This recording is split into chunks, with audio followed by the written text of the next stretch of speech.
আপনি আইছেন? হ, চাচাজান কইলো আপনি নাকি কি জরুরি কথা কইবেন। শুনলাম আপনি নাকি আমারে বিয়ে করতে সম্মতি দিছেন। হ, সম্মতি দিছি ঠিকই, কিন্তু আপনার সম্মতিরও সমান অধিকার আছে। আপনি সম্মতি দিলে তবেই বিয়া হইব। সম্মতি দেওয়ার আগে আমার কিছু কথা জিজ্ঞানের আছে। হ জিগান। শুধুমাত্র আপনার মরহুম বাবার ওয়াদা পূরণের লেগে আপনি আমারে বিয়ে করতেছেন? ওয়াদা পূরণের লাইগে ঠিকই, তাই আরো কারণ আছে। আপনিও আল্লাহ পাকের সৃষ্টি, আমিও আল্লাহ পাকের সৃষ্টি। আমি আপনার চরিত্র এবং আচরণ দেখেই পছন্দ করছি। আমার এই চোখ কিন্তু কোনোদিনও ভালো হইব না। পরে বিরক্ত হয়ে সাইরা দিবেন না তো? বিয়ের পর কোনো দুর্ঘটনায় আমিও পঙ্গু কিংবা অন্ধ হয়ে যেতে পারি, তখন কি আপনি আমার ছাইড়া যাইতেন? না, তা যাইতাম না। তাহলে আমার বিশ্বাস করতে পারেন। তাই বইলা যাই না শুনে একটা অন্ধ মাইয়ারে বিয়ে করবেন? জন্ম, মৃত্যু, বিয়ে সব মহান আল্লাহ পাকের হাতে। আমার তাকদিরে আপনার নাম লেখা থাকলে আপনার লগেই আমার বিয়ে হইব। আমার আর কিছু জিজ্ঞানের নাই। আপনি কি তাইলে বিয়েতে সম্মতি দিতেছেন? আমি বাবার লগে কথা কই, বাবা আপনারে জানাই দিবে। বাহ, এটা তো খুবই ভালো কথা। তোমরা যদি রাজি থাকো তাহলে আর আমার পক্ষ থেকে কোনো সমস্যা নাই। আর আমিও চাই এই বিষয়টার একটা মীমাংসা হোক। জি মাতাব্বর চাচা, আমি ওনার মেয়েকে বিয়ে করতে রাজি আছি। ওনার মেয়ে যদি রাজি থাকে তাহলে আপনাকে উপস্থিতিতে আমি বিয়ের শুভ কাজটা শেষ করতেছি। আমার মেয়ের সাথে আমি কথা বলছি, আমার মতামতই আমার মেয়ের মতামত। তাহলে তো ভালোই হইল, আর কোনো বাধা থাকলো না। আগামীকাল হচ্ছে শুক্রবার, জুম্মার দিন, খুবই ভালো একটা দিন। তারেক, তোমার ভাই ভাবি সহ, আর এদিকে তো রমেশ ভাই তার মেয়েকে নিয়ে আসেনি এখানে। আমাদের এই কয়েকজনের উপস্থিতিতেই চুপে চুপে বিয়ের কাজটা সম্পন্ন করতে হবে। কারণ গত কয়েকদিন আগে তোমাদের বাবা মারা গেছে। এমতো অবস্থায় যদি বাইরের মানুষ জানতে পারে তারই এক ছেলের বিয়ে হচ্ছে, তাহলে বিষয়টা খুবই খারাপ হবে। কি বলেন রমেশ ভাই? তারেক, বিষয়টা আরেকবার ভাইবা দেখ ভাই। আমি ভাইবার চিন্তায় সিদ্ধান্ত নিচ্ছি ভাইজান। তুই কিন্তু পস্তাবি। আল্লাহ দরবারে হাজার শুকরিয়া, আলহামদুলিল্লাহ। আপনাদের দোয়ায় আল্লাহ আমার ভালো করবেন। ঠিক আছে, তাহলে ওই কথাই থাকলো। আগামীকাল শুক্রবার বাদ জুম্মা, আমাদের রমেশ ব্যাপারীর মেয়ের সাথে আমাদের মরহুম তালেব ব্যাপারীর ছোট ছেলে তারেকের বিয়ে।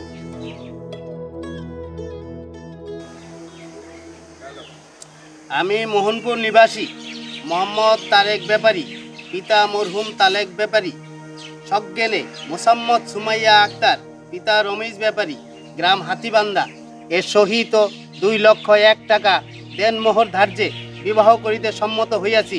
বলেন আলহামদুলিল্লাহ। কবুল? সবাই বলেন আলহামদুলিল্লাহ। আলহামদুলিল্লাহ। মোনাজাত দাও। আলহামদুলিল্লাহ রাব্বিল আলামিন। রব্বানা আতিনা ফিদ দুনিয়া হাসানাতাও ওয়া ফিল আখিরাতি হাসানাতাও ওয়া কিনা আযাবান্নার। আল্লাহ, আমি মোসাম্মদ সুমাইয়া আক্তার, পিতা রমেশ ব্যাপারী, গ্রাম হাতিবান্ধা, সজ্ঞানে মোহনপুর নিবাসী মোহাম্মদ তারেক ব্যাপারী, পিতা মরহুম তালেব ব্যাপারী, এর সহিত 2,01,000 টাকা দেনমোহর ধার্যে বিবাহ করিতে সম্মত হইয়াছি। বলেন আলহামদুলিল্লাহ। কবুল?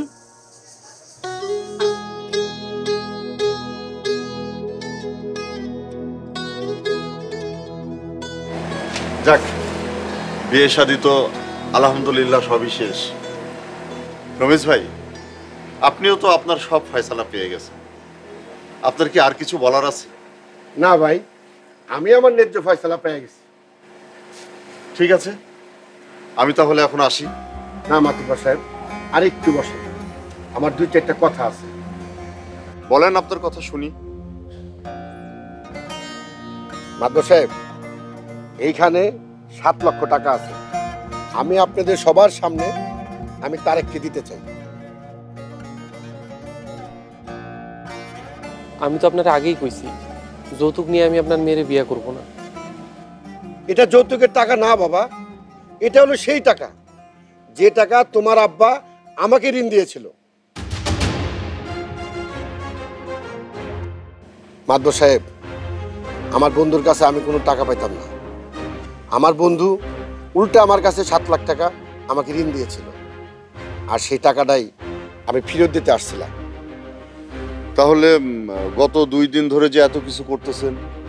সেদিন আমি আর আমার মেয়ে বন্ধুর জানাজায় এসে দেখি ওরা 3 ভাই সম্পত্তি নিয়ে ঝগড়া করছে। ওদের বাবাকে দাফন না করে ওরা সম্পত্তি ভাগ নিয়ে ব্যস্ত হয়ে পড়ল। তাই আমি ভেবে দেখলাম এই টাকাটা আমি তার হাতে দিব, যে আমার বন্ধুর যোগ্য সন্তান। আর এই জন্য আপনি এত কিছু করলেন? হ্যাঁ মাদবর সাহেব, আমি আসলে চেয়েছিলাম আমার বন্ধুর যোগ্য সন্তানকে খুঁজে বের করতে।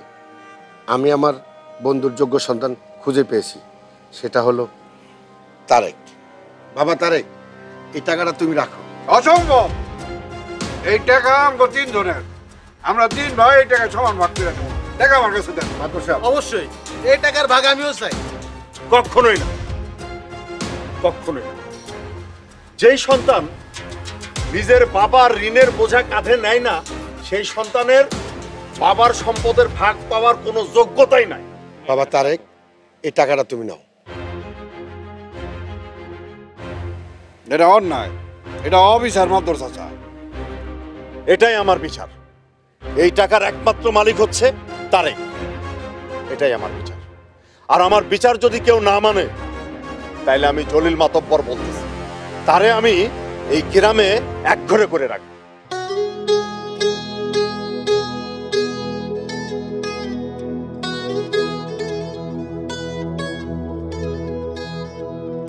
আপনার ঘুমটাটা একটু সরাইবেন, মুখটা দেখতে ইচ্ছা করতেছে। আপনি নিজে সরায় নেন।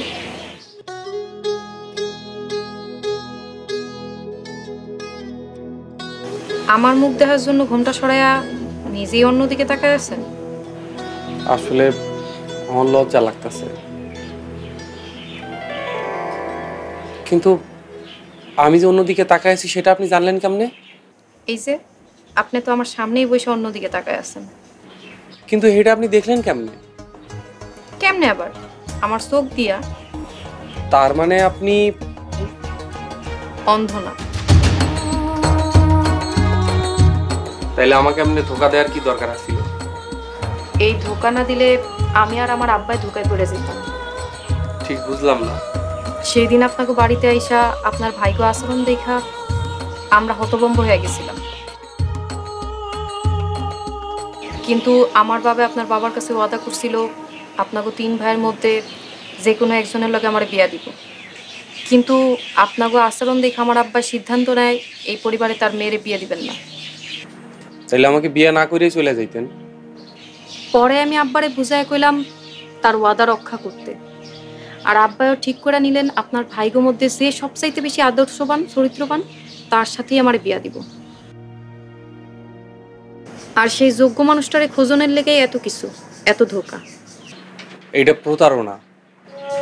এইভাবে করেন না, এটারে প্রতারণা না ভাইবা পরীক্ষা মনে করেন। আর প্রতারিত হইলে মানুষ ঠকে। আমার বিয়া করে কি আপনি ঠকছেন? আপনি যদি মনে করে থাকেন আমার বিয়া করে আপনি ঠইকা গেছেন, তাহলে আগামী কালকেই আমি আমার আব্বার লগে চইলা যাব। আমি আপনাদের চইলা যাওয়ার কথা কই নাই, তবে আমি আপনার অন্ধ চাই নাই বিয়ে করছি। বিয়া তো হয়েই গেছে, এখন যদি স্বামী স্ত্রী আলাদা হয়ে যায় আল্লাহ নারাজ হবেন। আমার এই চোখই তো আপনার সমস্যা, এই চোখই নষ্ট করে ফেলাইতেছি। থামেন, কি করতেছেন? আমার চোখ তো আপনার পছন্দ না। আপনার সবকিছুই আমার অনেক পছন্দ। তাছাড়া আপনি আল্লাহর সৃষ্টি, আল্লাহর সব সৃষ্টি সুন্দর। আমি এতদিন আপনার সাথে যা করছি কোনো খারাপ উদ্দেশ্য করি নাই, কিন্তু তারপর আপনি আমারে মাফ করে দিয়েন। আপনি আল্লাহর কাছে তওবা করেন আর আমার কাছে ওয়াদা করেন আর কোনোদিন আমার কাছে কিছু লুকাইবেন না। ইনশাল্লাহ। একটা কথা বলি। জি বলেন। মাশাআল্লাহ, আপনি অনেক সুন্দর। আমাকে সুন্দর লাগার কারণ আপনার মন আর দৃষ্টি দুইটাই সুন্দর। আল্লাহ পাক ঠিকই কইছেন, উনি সবসময় ধৈর্যশীলদের সাথে আছেন। আমি আপনার হাতটা একটু ধরি। আমি আপনার বিবাহিত বউ, আপনার অধিকার আছে।